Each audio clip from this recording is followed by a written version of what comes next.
ni ci ànd ak Cheikh Diop.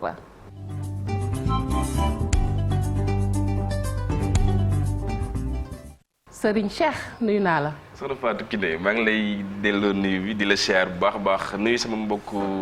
sama naataango yi ma bokkal plateau bi mbokku téléspectateur yu télévision Futurs Médias. maa ngi lay dégg léegi ngay jàmbat mel ni dafa xaw a tàng tey de. waaw tey xam naa madame météo moom dana ci indi leeral parce que wax dëgg neex yàlla. tàngaay bi moom xaw nañ ko yëg changement de climat waaw doon na neex fan yi waaye dafa mel ni tey dafa gën a tàng tuuti. tout à fait mu ngi noonu donc bu ñu ñaxee rek na téléspectateur yi comprendre.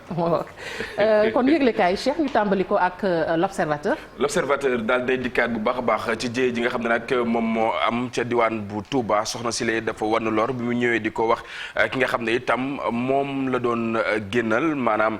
ki nga xam ne nag moo na coro bu dee jigéen la bu dee góor ñu wax faram n'est-ce pas donc bi mu ñëwee di ko wax donc la rek daal di jëf-jëf ju ni mel bi mu ko rek daal di dóoree aw doj laata rek mu koy jam lépp nag l'observateur mi ngi ñu koy wax ci xët wile daal di dikkaat bu baax a baax ci paako la ko jam laataa mu koy jam paako da ko daal di dóor aw doj ba nuppi voilà donc l'observateur dikkaat na bu baax a baax ci lépp lu ñeel langue politique bi fii ci réew bu Sénégal doxalinu ki nga xam ne moom moo di njiit bu Pastef moom Ousmane Sonko yenn ci ay daje yoo xamante ni itam da koy woote saa su nekk discours yi mu yëkkati lépp l'observateur daal na koy faram-fàccee ci li nga xam ne nag moom moo di page 4 jàpp 5 leneen loo xamante ni doy waar loo xamante ni njaboot gi yëpp nag ñu ngi koy joytu bokk na ci njëkk li nga xam ne ci la jamono nag bu ci nekk daal nañ ci toftal as lëf mu mel ni nag ñi nga xam ne ñoom la ñu dénk wàll wi nag ñu ngi dànkaafu képp koo xamante ni da yëngu ci wàllu njënd ak njaay nga xam ne rek ne daal di nga yokk lu ni mel ay daan dees na ko teg sa kaw leneen loo xamante ni l'observateur xëy na ko mu jëm ci wàllu wér-gu-yaram lu tollu wala boog lu ëpp fukk ak ñett ci ay millions ci ay sénégalais yoo xamante ni nag wala nañ leen jàngoroy coronavirus lu ni mel itam xam nga ne ci fan yi nga xam ne nag moom la ñu génn limuk doomi aadama yi nga xam ne ñoom ñoo koy am ñu ngi gën di bari ci yile jamono ñu dikkaat ci beneen ab yéen kaay mu di enquête avenir bu AFP lay laaj ndax itam lu ni mel du rek tas am déet ginnaaw itam moom Moustapha Niass wi nga xam ne nag cëslaay la fan yi ñu génn nag daal dinay rek wax ne li nga xam ne moom moo di à la traite itam daal na koy jël ci assemblée nationale moom mi le doon ci ñi nga xam ne nag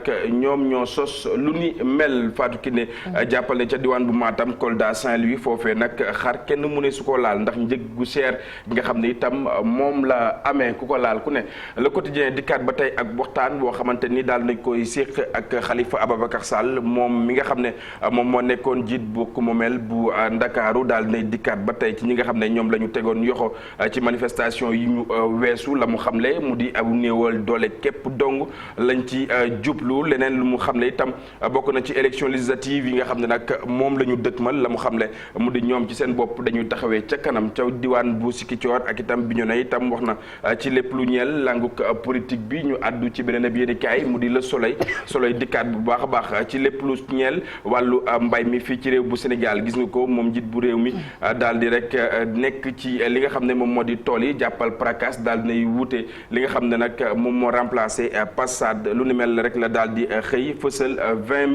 21 000 lu ko toftal ci ay milliards Fatou Kiné ci suñu ay koppar la ñu rek daal di jukki ngir amal li nga xam ne rek moom moo di autosuffisance fii ak atum 2025 ñu waxaat ci beneen ab yéenekaay boo xamante ni daal day gën a faram-fàcce lañ doon àddu sànq mbirum Ndeye Diop ca diwaan bu Touba jàppale ne nag mi ngi am ci lu tolloog fukki at ak juróom képp dong wannu lor ginnaaw itam bi mu ko doon xamal ak ki nga xam ne moom la doon génnal bi mu wannu lor itam fekk na moo waa ji ñu daal di bàyyante jàppal ne ñetti fan ci weeru juillet bi 11h jotee nag néewam la ñu rek daal di gis ci aw sac boo xamante ni ci la ñu ko defoon laata rek ñu koy sànni mu ngi juddu ci ñaar fukki fan ak juróom-ñett ci weeru août atum 2005 Abdourahmane Mbacké daal di nay wax itam anam ba nga xam ne noonee rek la amalee lu ni mel sànq maa ngi la koy wax doj wi nga xam ne daal dina koy dóor ci bopp laata laata rek mu koy jam li nga xam ne nag moom moo di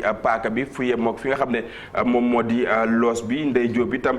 daal di nekk ki nga xam ne moom la ñu faat daal ni ñu dikkaat bu baax a baax ci lenn ci loo xamante ni jot na koo dund ak waa ji laata muy faatu ak itam ëmb bi nga xam ne itam génne waale na ko àddina saccage bi nga xam ne amoon na ca lycée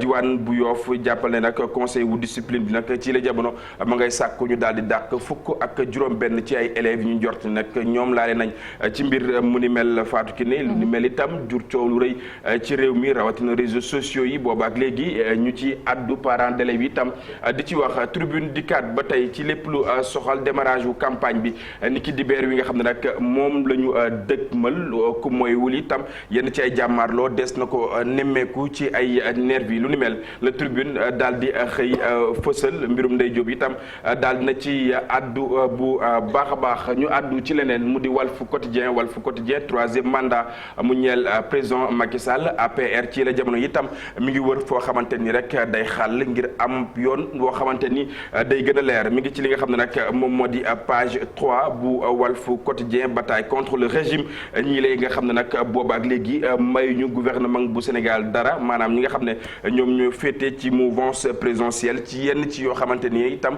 ñu ngi génn di ci addu ak itam di doxalee lu ni mel ngir daal di xirtal ki nga xam ne nag moom moo di njiit mu réew mi ci page 3 bu Walf Quotidien Les Échos dikkaat ba tey ci lépp lu ñeel attaque à main armée ca waxi naan Nimzat ab benn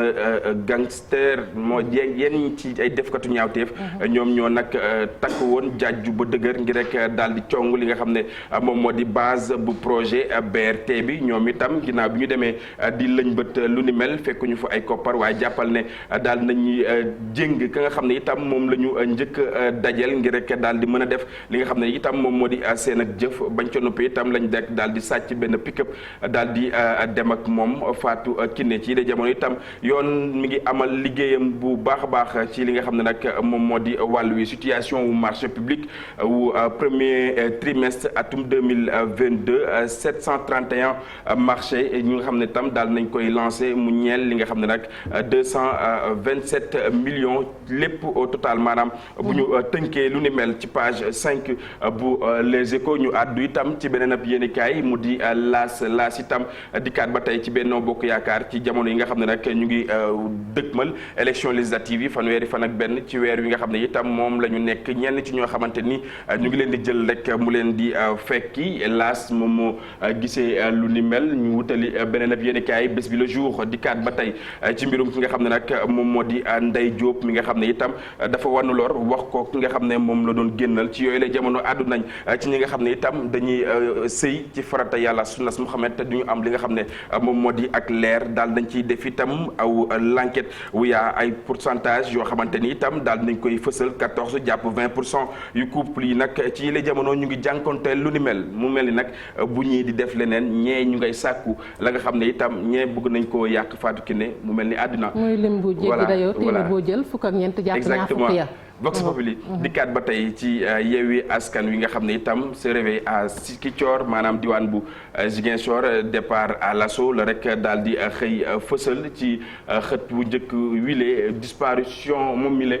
dafa rek daal di réer ma ñetti fan ñuy wër moom Ndeye Diop nga xam ne bi ñu ko faatee ba noppi moom mu noppi waale ko moom mi nga xam ne moom la doon génnal ci loole itam lañ ko rek daal di gis ci aw réservoir d'eau ñu àddu ci leneen mu di source a waxtaan woo xamante ni séq na ko ak Thierno mi nga xam ne nag daal nañuy fësal li nga xam ne nag moom moo di nataalam àdduna itam ci lépp lu soxal langue ko politique bi doxalinu ki nga xam ne moom moo di Ousmane Sonko jiit bu Pastef mbirum Adji Sarr ak Sonko itam aw leeral woo xamante ni daal na koy sàkku ak itam li mu njort ne Ousmane Sonko day dox ci xelum askan wi lépp dañ ko faram-fàccee ci ñaareelu pàcc wi mu ñeel juróom-ñetti poñ ki ne ñu àddu ci leneen mu di témoin dikkaat bu baax a baax ci yokkum njëkk ji nga xam ne moom la ñu nemmeeku ci la jamono xëy fësal itam nataalu ki nga xam ne moom la ñu dénk wàllu njënd ak njaay moom Aminata Assome Diatta ci lépp lu soxal itam ñi nga xam ne ñoom ñooy yokku njëkk li ci jaba yi ñi nga xam ne itam ñoom ñoo di sénégalais yi seen ak doxalin ci wàllu wàll wi ku ñu gis ngay def leneen lu ni mel ñu war laa mën a clamer. Sud Quotidien dikkaat ba tey ci lépp lu soxal yenn ci ay tere yoo xamante ni dañ koy faral di amal ñoom préfet yi nag ci yële jamono dañ jàpp ne rek ne dañoo cos li nga xam ne moom moo di loi bi anam bi nga xam ne noonee la ñu koy amalee bëriwul ci askan wi ñoo xamante ni dañ koy rafetlu rek wax dikkaat bu baax a baax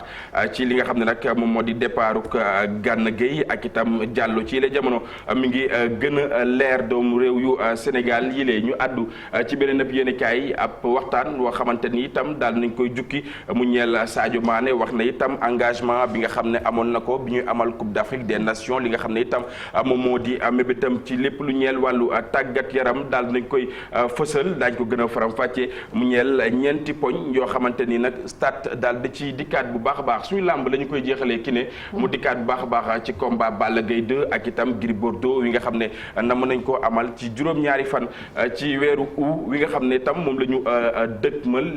xeex boobee day am wala du am lu mu ci mënti doon aw laaj la woo xamante ni daal nañ koy samp ci ñaar ñi nga xam ne ñoom ñoo war a léewtoo dañuy xeex wala bokk dañuy léewtoo bu yàgg lu mu ci mën a doon amaana Malick exactement lu taw taxam jar na yaakaar. ma ngoog jërëjëf Sadio merci ñu lay jaajëfal bu baax a baax leer na xam naa di nga ñu dellool Walf Quotidien su ko defee nag ñu bàyyi la nga daal di dem rek jël sa café tuuti. exactement gën a mën a nekk ñëwaat Walf Quotidien waaw Walf ma ngoog ñu daal di taxaw rek ci actu commenté bi tey ak ni ñu gisee waa APR Chérif mu mel ni daal ña ngay xàllal Macky Sall ñetteelu mandat waa APR ni ko Walf Quotidien fësalee. waaw ni mu ko waxee noonu la parce que li ñu constaté gis nañ ko ci weekend bi ci mujj Fatick ndaje mi nga xamante ni ñoom waa APR ña ngi fa woon dikk gi waaw am na ci koo xamante ni Thérèse Faye la elle n'est pas n'importe qui parce que dirigé woon na fii COJER dirigé fii également li nga xamante ni kon mooy mouvement étudiant yu APR yi donc moom bu taxawee tey mu nekk également directrice générale d'une société publique taxaw ne di daganal troisième mandat président Macky Sall. Il y a aussi Seydou Dianko qui est député en même temps maire de Toubacouta ci même rencontre bi aussi wax na lu même chose donc muy loo xamante ni nii jeunes ci jaaxale déjà élection présidentielle yi yëggaguñ ci ñi ngi jëm ci loolu ci atum 2024 am na lu ko ne kët na joon nañu jëm ci fekk juróomi fan campagne bi mooy élection législative yi donc je pense que ñëpp les yeux sont rivés sur ce scrutin là donc buñ taxawee ay ñoo xamante ni quand même ay hauts responsables jege pouvoir bi bëgg a waxaat affaire u troisième mandat te seen kilifa moo fi waxoon ban ko falaatee ne bëggut a dégg sax ñuy wax waxu troisième mandat ba tax nañ ñi ne woon constitution bi nee na Macky Sall amul droit def troisième mandat daf leen dàq gis ku ci njëkk gis nañ ko son chef de cabinet à l'époque muy Moustapha Diakhaté y a aussi Sori Kaba bi nga xamante ni dirigé woon na fii Sénégalais de l'extérieur ba ci maître Moussa Diop bi dirigé woon Dakar Dem Dikk ñoo ñëpp dàq na leen mais liñ constaté mooy Macky Sall ñi ne nekk ak moom ne war naa def troisième mandat moom dara du leen ci fekk te bari nañ bu leen fi doon lim tey fii la ni fanaan donc muy loo xamante ni je pense que fii ñu jëm comme ni leen ko waxee mooy li xewoon ci élection locale yi rek ban demee ba campagne bi di bëgg a tàmbali opposition bi dañ leen di jox argument de campagne te à juste raison ñoom bi dañ ciy profité te loolu dëgg la moo taxoon ñu jëloon affaire homosexualité boobu ba gis nga la leen ci mujj a fekk ñoom waa appel bii tamit fi ñu jëm mooy élection bi au lieu mu nekk affaire assemblée nationale campagne bi xam ci loolu leen ko ak buñ leen falee naka lañ war a taxawee opposition bi ku mën a dem tamit argument de campagne waa appel jox na leen ko parce que dañ naan ñii bu ngeen leen fi tegaate wala ngeen jox leen majorité sax affaire mu dën fi jéem a soppi constitution wala nangam pour Macky Sall am fi troisième mandat te loolu dëgg la muy loo xamante ni quand même lu jar a ñaawlu la parce que encore une fois Sénégal fi ñu toll war nañoo dépasser sax ay débat boobu ci affaire troisième mandat parce que li ñu ko waxoon am na loo xamante ni daf dañ fi changé woon constitution bi en 2016 Macky Sall ci boppam wax ko waxati ko ne moom constitution bi mayu ko mayaatu ko après nag gis nañ ñi ngi bëgg a changé am na ci sax loo xamante ni même au niveau de la conférence des chefs d'État bu CEDEAO nee na le Sénégal est contre la limitation des mandats et cetera muy ñu bëri jaaxle ci encore une fois alors que même bu dul des questions juridiques ay affaire constitution am na ci loo xamante ni mbiri góor la maanaam boo taxawee ak say nawle nga wax joo xamante ni surtout kilifa joxe sa kàddu war ngaa jomb di ci delluwaat ginnaaw waruñu fee nekk sax di interpréter encore une fois juristes yi ñu fee tànqalaat comme d'habitude ñu indi fii jëlee fii ay bitim réew ku ci nekk débat bi ñu naan lii constitution bi lii wax ak mandat bi bokk ceeguloon bag am na ci loo xamante ne encore c'est un problème déjà moral parce que loolu tamit politique ak moral dañ naan àndut mais dafa war a ànd parce que ay doomu aadama doonoo ñàkkoon seen bakkan entre 2011 ba 2012 bi fi Ablaye Wade nekkee ñu naan Ablaye Wade war def troisième mandat et cetera Macky Sall mii ci njëkk a jiital woon la bokk ak encore une fois ñi ngi fàttali action yi nga xamante ñi ngi ko doon mënee ca place de l'Obélisque Rufisque ci la ñu Mamadou Diop ñàkkee seen bakkan ak ñeneen ñoo xam ba ci ay alkaati yoo xamante ni ci ay affrontement la donc Sénégal war naa weesu loolu ces irresponsables yi nga xamante ni quand même parce que am na lu ñu mos jiital seen intérêt tax rek parce que am na loo xamante ni ñu leen koy jox te war jiitaloon intérêt Sénégal te loolu moom war nañ ko fexe mën a jàngatee lu ci mel ni lu Chérif wax ma fort ci lu am solo parce que boobu ba léegi nag boo seetloo moom nday mbind gi waxul parce que bu ñu ko laajee yaa ngi fàttaliku ci jamono da doon wax ne du ca yee yat bi Chérif wax na ko sànq am na ñu ko wax ñoo xamante ne tey am na lu leen ca fekk jàpp nañ ne ñu ko gën a jege ñu ngi wax mu mel ni dara fekku leen ca nu ñu mën a jàngatee yëf yi. waaw dafa mel ni rek xanaa gars yi dañuy def ballon de sonde mooy ñenn ñi ci nga xam ne dañu fare ak président Macky Sall léegi ñu wax lu mel noonu pour xool naka la askan bi di réagir loolu la ñu tuddee ballon de sonde mais li nga wax léegi rek moo ci am solo mooy ndeyu mbili ji. président Macky Sall moo war a létt mbaamu firi askan wi parce que mbiru troisième mandat je pense que ni ko Chérif waxee VAR mi ngi fi la mu ci waxoon leer na nañ donc buñ toogee ba jëmmi jamono mu naan du ma ci wax wala nii wii nii non nekk dans le clair obscur loolu tey moom moo indi suscité débat bi yëpp mais je pense que pour clore définitivement ce chapitre président Macky Sall moom moo war a génn wax ak sénégalais yi calmer le jeu politique ñu dem ci leneen beneen bi ci des mooy ñi ngi jëm ci élection yu nga xam ne ni ko Chérif waxee day déterminer lu bëri ci li nar a xew ëllëg parce que élection législative yi ñu jëm ñi nga xam ne ñooy kujje gi seen mébét ak seen bëgg-bëgg mooy fexe ba am fa majorité pour imposer benn cohabitation ñi nga xam ne aussi ñoom ñoo fare ak président Macky Sall li ñu bëgg mooy renforcer ba am ñoom itamit majorité pour xëy na baliser le terrain vers un troisième mandat c'est tout l'enjeu de ces élections législatives mais tey président war na wax lu leer conseil constitutionnel ñu ngi koy xaar waaye tey le vrai arbitre dans tout ça c'est le peuple sénégalais. C'est le peuple sénégalais. ñun ñooy xool lu ñu bëgg. imposer ko ki nga ñi fi ne. Marcel mu mel ni sax nag du waxtu wi ndax ni ñu ko waxee rek ñu ngi jub ci ay wote te itam lii dafay indi xëy na jiixi jaaxal ci xelu askan wi gis nañu opposition bi dafa mel ni lu ñu mel sax nag wax dëgg yàgg nañu ko xaar ruumandaat gi donte moom waxul waaye dafa mel ni daal ni ñuy baliser terrain bi doy na waar te nag sax du waxtu wi. c'est ça nu ko Chérif waxee la je pense que tey waruñu woon sax yegg ci ay genre débat yu mel nii ci réew bi nga xamante ne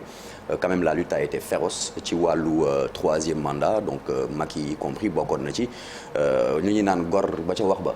donc je pense que loolu la ñu war a appliquer je pense que fu mu nekk nii dafa amul sax soxla débat ci wàllu boobu il n'a pas droit à un troisième mandat loolu c'est clair et net donc buñ ci naree yegg rek dafay naree yee fitna fi nga xamante ne fu ñu ci tollu jamono ji jot nañ cee ñam tuuti ak li fi jot a am ci élection législative yi enfin ci wàllu boobu en tout cas préparatif élection législative saa yu élection lu mu néew amee problème day am donc élection présidentielle on imagine mal muy samp ndëndëm naan day def troisième candidature je pense que la lettre et l'esprit Chérif mu ngi koy wax sànq la lettre elle parle également même bu ñu waxee ne il y a le président de la République a droit à en tout cas est élu pour un mandat de 5 ans mu nar a peut-être yaaxaat en tout cas yaaxa xelu nit yi li ci topp mooy nul n'a le droit de faire 2 mandats consécutifs successifs donc foog naa loolu jeexal na li ci xaw a doy waar sax mooy itam li ci ñu bari di ragal ndax xam nga ñaare saa yu yi amee rek Ibou dañu naan charte réew ma fan lañ ko teg ak luñ ci namm ëllëg waaw wax nga ko conséquences yi mooy ñu bëri dinañ jóg ñaawlu ko donc loolu tamit du loo xamante ne ñu ngi koy xaar Sénégal mais li Chérif wax léegi ci laay ñëwaat parce que dafa mel ni dafa am 2 poids 2 mesures bu fekkente ne dafa am ñu ci wax mu doon ay farandoom ñu sanctionné leen même bu fekkente ne dafa am ñeneen ñu ci wax également pour ne mën na ko def ñu bañ ci am problème y a un problème tu vois donc je dis que ni ñu sanctionné woon ay nit on a cité le cas de Sori Kaba maître Moussa Diop ak ñeneen parce que dañ ne woon mënu ko ñu am ci ay sanctions am ci ñu teg ci seen ndombal tànk tey ay autorités mën a permettre di ci wax sans pour autant d'être inquiété je pense qu'il y a un problème leneen fi may jeexale mooy je pense que la question là les autorités les politiques là dañu bëgg a divertir il y a quelque chose de plus urgent que vraiment nekk fii di à longueur de en fait mandat bi yëpp di wax ay mën na ko mënu ko te président Macky Sall moi je pense qu'il a été clair pour ñi lire l'ouvrage Le Sénégal ou quoi c'est écrit noir sur blanc gars yi bu ñu demee dinañ gis bi mu ne moom xam nga deuxième et dernier mandat ça c'est écrit. mi ngi noonu mais donc comme li doyen poser Malick wax problème. rek qu'il nous édifie quand même